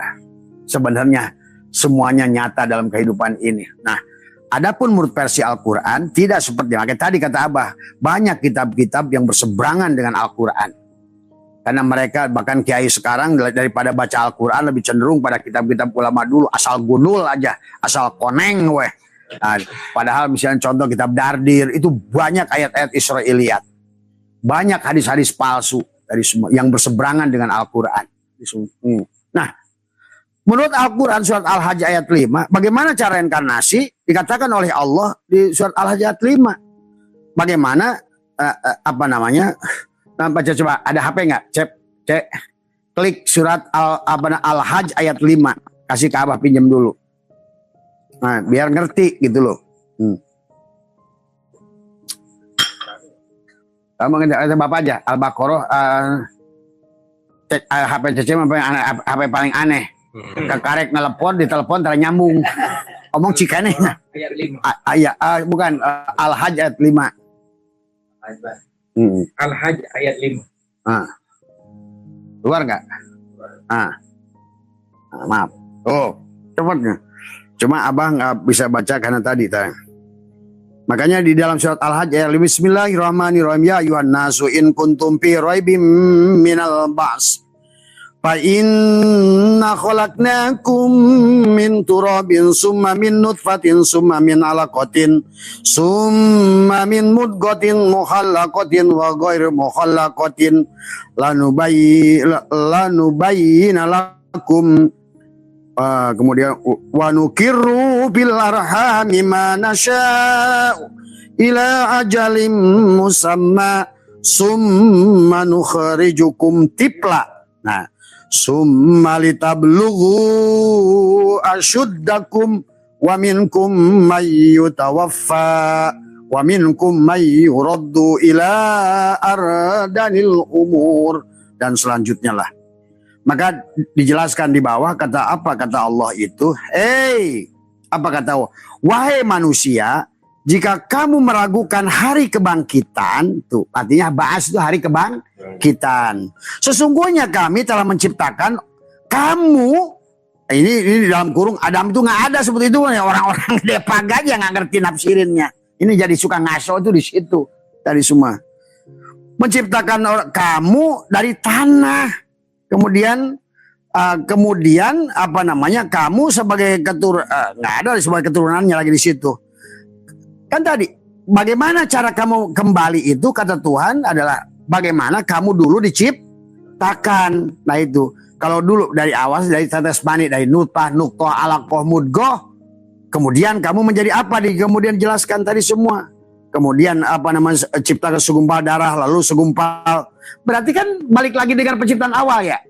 Nah, kemudian daging baik kejadiannya sempurna maupun tidak sempurna. Maka tadi ada yang bayi normal dan nggak normal. Agar kami jelaskan kepadamu tanda kekuasaan kami dalam penciptaan, kami tetapkan dalam rahim. Berarti jadi orok dehi, punya ibu lagi. Sebenarnya itu kebangkitan. Makanya kelahiran bayi yang baru nongol hari ini bisa jadi itu usia si bayi itu lebih tua dari yang melahirkannya. Secara ruh. Tuh. Maka pahami, Abah menyaksikan banyak anak yang dilahirkan oleh orang tuanya itu kalau Abah lihat baru umur 200, baru dia 2 kali reinkarnasi, anaknya udah 100 reinkarnasi. Maka nanti begitu anaknya baru SD aja bisa nasihatin ibunya, mama tekengeng gitu. Sok pernah gak saksikan anak-anak dewasa banget? Ya, Pak. Bahkan anaknya menasihati ibunya, mama nggak boleh begitu. Nah, itu pahami ya. Nah inilah yang sebetulnya Allah jelaskan. Nah bahkan seandainya kita ini bisa lahir dari keturunan orang lain. Bapak tulis Pak surat Al-An'am 133. Nah, itu. Surat Al-An'am 133 ya. Nah di dalam surat Al-An'am 133 ini dijelaskan manusia bisa lahir dari keluarga orang lain. Misalnya kamu itu begitu kamu itu sebelum pada saat kamu itu pas kematian kemarin, ruh kita ini mulia. Tapi ibu kita ini masih tadi belum pantas untuk melahirkan kita. Maka kita akan disesuaikan, dicarikan ibu. Nah, kayak Abah bilang tadi, ada reinkarnasi dari seorang petani dari Kalimantan, tetapi menjadi cucunya buah kiai itu. Karena dia SIM cardnya itu sudah pantas untuk dilahirkan itu. Tapi sebaliknya, ada Abah menemukan seorang keturunan kerajaan Jogja, tetapi dia akan mati, kemudian dia reinkarnasi menjadi keluarga, jadi tukang batu di Gunung Kidul. Dan tadi pada saat dia mulia, di jasadnya aja dia pesta, pada saat jadi sultan, pada saat jadi anak raja, akhirnya kewajiban dia untuk menyiapkan kehidupan di akhirat dia lupa. Akhirnya begitu SIM card-nya keluar, dia masuk karena kesadarannya turun, maka pindah. Yang tadinya di Apple, sekarang pindah ke Cinitnit lagi dari semua. Nah, maka di surat Al-An'am ini dikatakan ya, warabbukal ghaniyyudur rahmah iyasha yudhibkum wa yastakhlif min ba'dikum. Kemudian apa? Ma yasha'u kama ansha'akum min dzurriyyatin qaumin akharin, dari kaum yang lain tadi semua. Nah, di kisah ini sebaliknya, manusia bisa dilahirkan dari keluarga. Tuhan mula yang maha kaya lagi maha penyayang. Jika menghendaki dia akan memusnahkanmu, setelah itu dia akan menggantikanmu dengan yang dikehendakinya. Nah, kata Abah, kenapa hari ini akan terjadi penghancuran? Karena tadi manusia-manusia sudah lupa pada jati dirinya, sudah kehilangan kemanusiaannya, wujudnya manusia tapi sudah kehilangan sifat kemanusiaan. Maka manusia akan dihancurkan. Maka kata Allah, maka jika menghendaki, aku akan memusnahkanmu. Setelah itu, aku akan menggantikanmu dengan yang dikehendakinya. Sebagaimana dia menjadikan kamu dari keturunan kaum orang lain. Ngerti nggak? Kamu bisa lahir di Sudan, Hen. Kamu bisa lahir di Finlandia. Bahkan hari ini Abah itu ditawarin 8 pintu surga. Abah mau lahir di mana? Mau jadi apa? Jadi raja? Jadi itulah. Sebetulnya dalam surat Wadduha itu Nabi Muhammad pun ditawari, ya Muhammad, kamu sebagai apa? Mau jadi Sulaiman kah? Nah itu sebetulnya. Setiap diri kelahiran ulang itu yang sudah sampai pada titik tertentu, dia akan ditawarkan untuk jadi apa dalam kehidupan nanti itu semua. Ya, makanya jangan aneh bahwa sesungguhnya ibu kita hari ini bisa jadi bukan ibu kita di kehidupan yang akan datang. Tadi semua itu seperti ibu kita yang hari ini sebetulnya bukan ibu kita yang dulu. Tadi semua. Ya, nah inilah yang harus dipahami. Jadi makanya silakanlah tadi semua. Kata Abah, sebetulnya kita bukan sedang ingin merubah tafsir, tetapi sesungguhnya adalah penafsirannya sama, tetapi metodologinya yang berbeda. Kalau misalnya surga tetap ada, tetapi kalau dulu orang berkata di sono, nah gitu. Sekarang oleh Abah di sini. Kalau siksa kubur kata Abah ada, tapi mereka bilang di sono di tanah, kalau kata Abah di tubuh gitu. Hanya itu saja. Jadi kalau begitu secara substansinya sama, tetapi secara prakteknya, pelaksanaannya berbeda karena mereka selalu larinya ke sono gitu. Saya tanya kemarin kepada seorang profesor, Prof, di sono itu di mana? Ya di sono. Ya di mana sono itu? Tadi kan itu. Nah, tapi kalau Abah bisa jelaskan, ternyata di sono itu di sini. Buktinya apa? Yauma tubaddalul ardu ghairul ardi was samawat. Pada hari di mana bumi diganti dengan bumi yang lain, tapi lain bukan lain bentuknya, tapi lain suasananya. Tetapi di sini ada kata ghair, berarti di bumi yang sama, di rumah yang sama, di tubuh yang sama, tetapi dengan suasana yang lain, dari ibu yang lain, keluarga yang lain, di kampung yang lain. Sebenarnya itu. Jadi sebetulnya itu saja barangkali. Ada pertanyaan nggak sebelumnya, Pak? Terima kasih. Ya. Hubungan dengan reinkarnasi. Ini ada ayat yang mengatakan, Allah mengatakan wallahu khalaqakum wa ma ta'malun. Allah itu menjadikan kamu apa-apa yang kamu berbuat. Iya. Hubungan dengan itu yang berbuat sebenarnya itu siapa, Pak? Atau Allah? Ya, dalam perbuatan ya Allah, tetapi yang memilih kita. Maka tadi kata Abah, dalam tadi yang hikmah hikam yang ke-31 antara tawajuh dan muwasalah. Ada orang pemilik cahaya, ada orang yang dimiliki cahaya. Pada saat kondisi Pak Hasan sebagai jasad, Pak Hasan yang berbuat. Pada saat Pak Hasan sudah jadi ruh, ruh yang berbuat. Jadi kalau begitu, semua kejahatan itu perbuatan Pak Hasan. Pilihan Pak Hasan, tapi tetap karena yang menggerakkan hidup, Allah yang menggerakkan. Tapi nutup hidung mungkin pada saat perbuatan dosa. Jadi bedakan antara af'al dan pemilihan. Tadi semua. Maka berbenturan dengan innallaha la yughayyiru ma biqaumin. Hatta tuh. Di situ. Artinya bahwa semua perbuatan baik, perbuatan Arjuna maupun Rahwana, perbuatan dalang bukan. Yang menciptakan perbuatan dalang bukan. Tapi yang memilih peran siapa? Wayang. Makanya dalam kisah wayang itu sebetulnya wayang Allah ingin sedang menjelaskan kita lewat wayang. Hei, kata wayang, yang bergerak, yang diam pada Arjuna dan Rahwana sebetulnya aku. Tadi semua.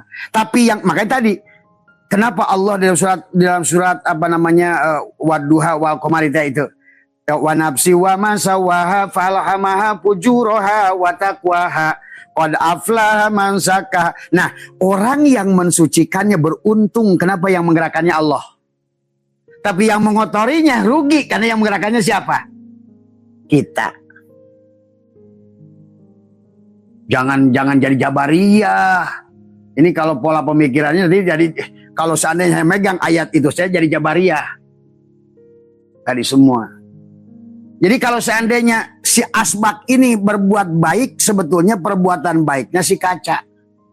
Pada saat si asbak apa kaca ini berbuat buruk, sebetulnya juga perbuatannya perbuatan si kaca. Sama saja. Pada saat Rahwana, kata Abah juga dicontohkan, ini Arjuna, ini Rahwana. Ditanya, hei Rahwana, siapa yang hidup? Dalang. Hei Rahwana, siapa yang berbuat jahat? Dalang. Nah gitu. Siapa yang memilih? Aku. Maka kata dalang, di kehidupan yang akan datang kamu saya jadikan Arjuna. Itulah surga. Tapi Arjuna, siapa yang ganteng? Aku. Siapa yang jago mana? Aku.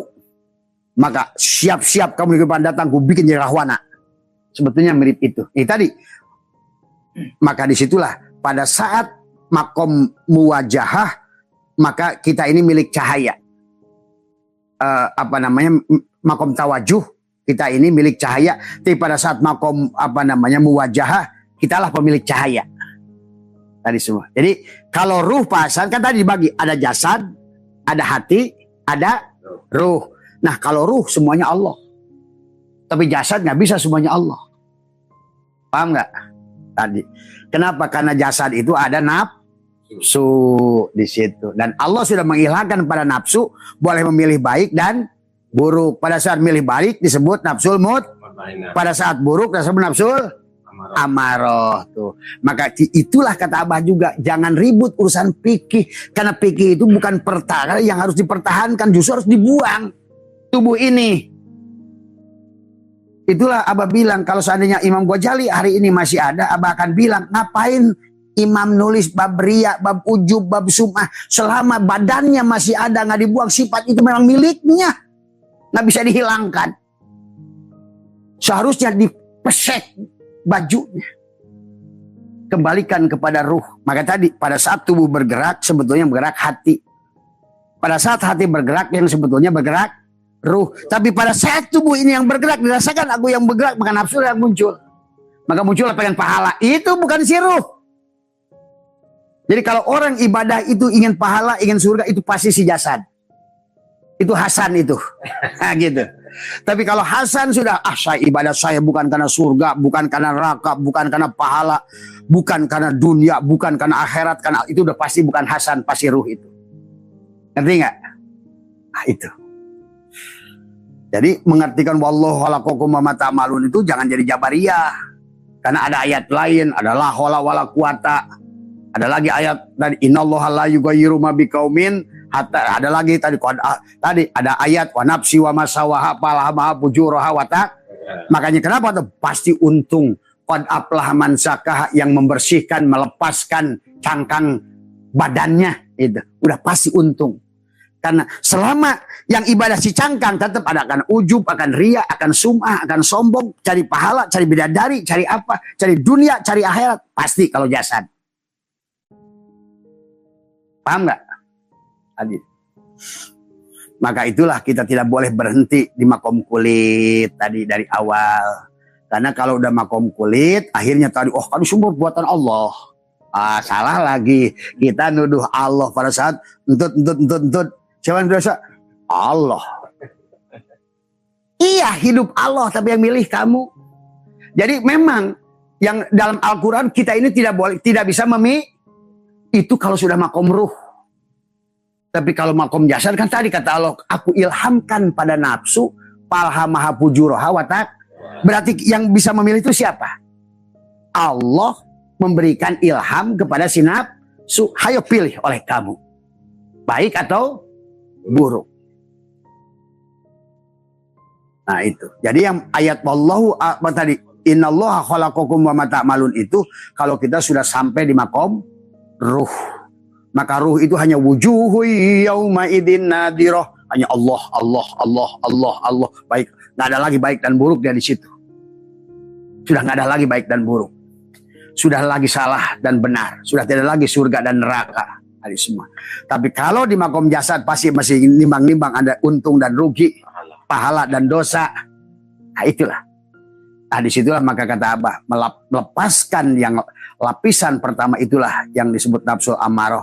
Maka kita harus lawan mujahadah di situ.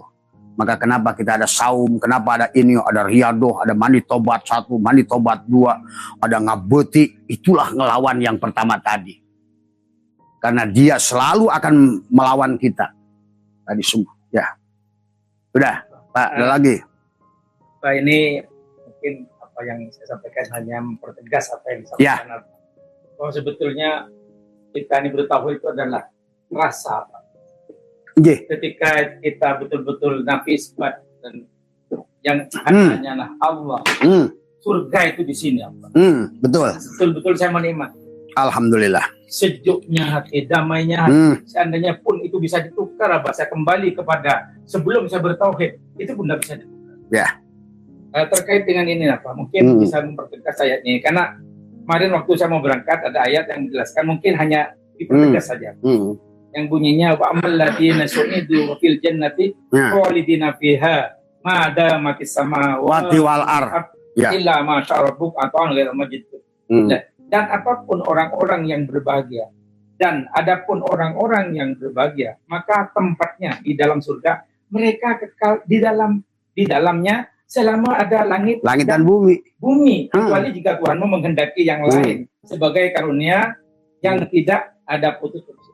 Ini kan jelas bahwa surga itu selama kita masih hidup ada langit dan bumi. Terus orang syariat mengertikan bagaimana ini?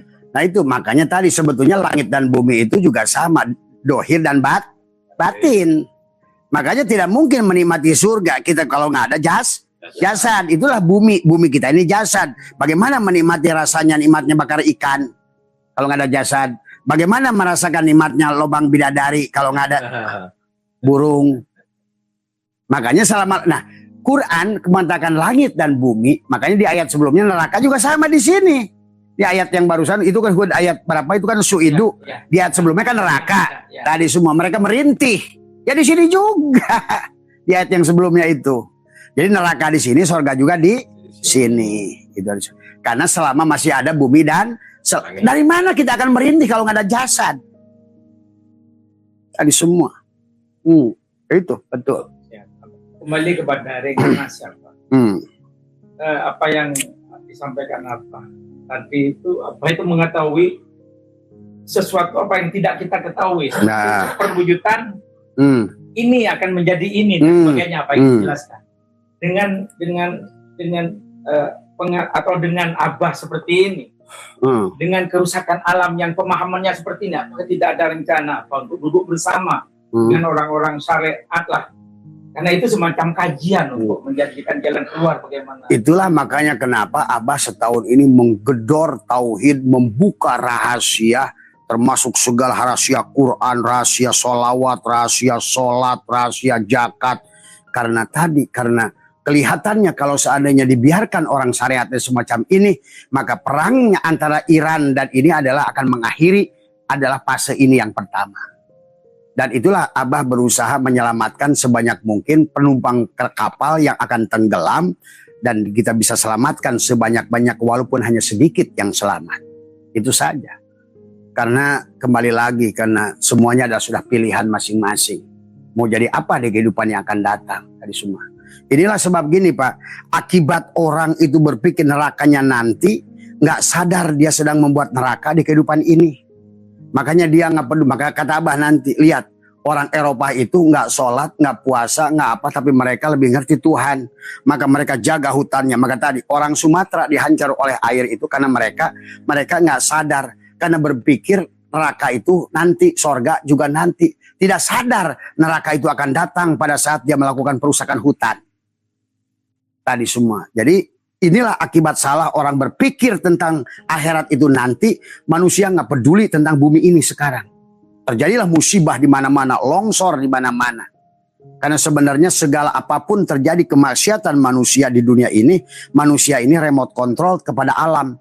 Karena kita dari narun hawaun maun turabun, alam ini pun tetap narun hawaun maun turabun.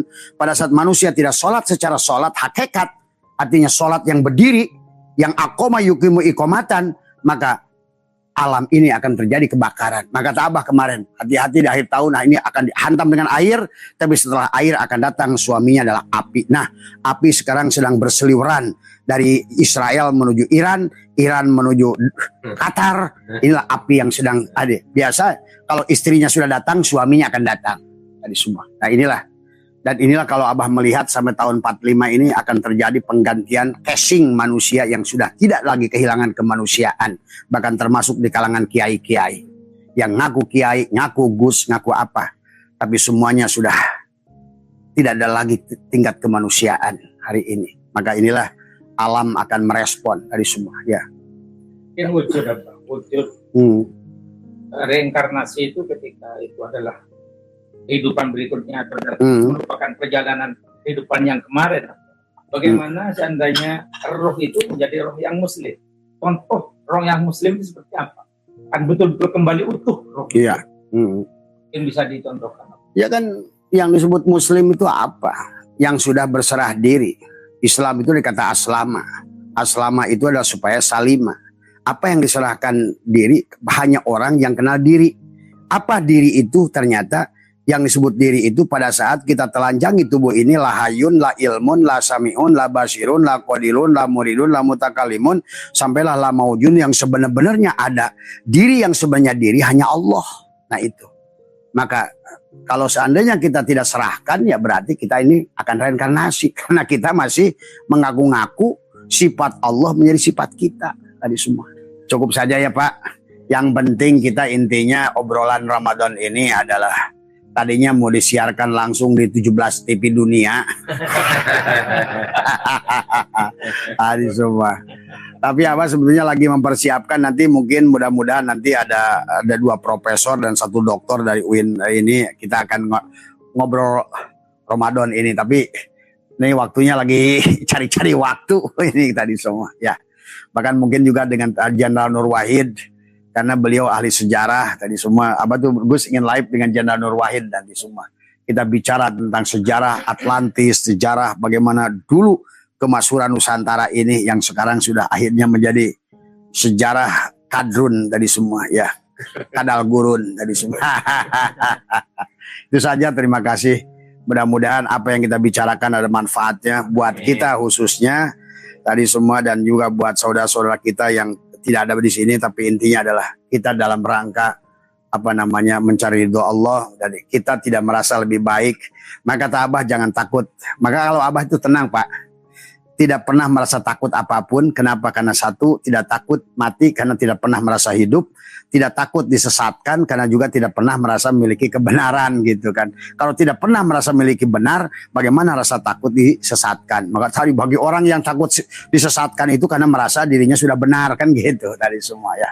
Itu saja, terima kasih. Assalamualaikum warahmatullahi wabarakatuh.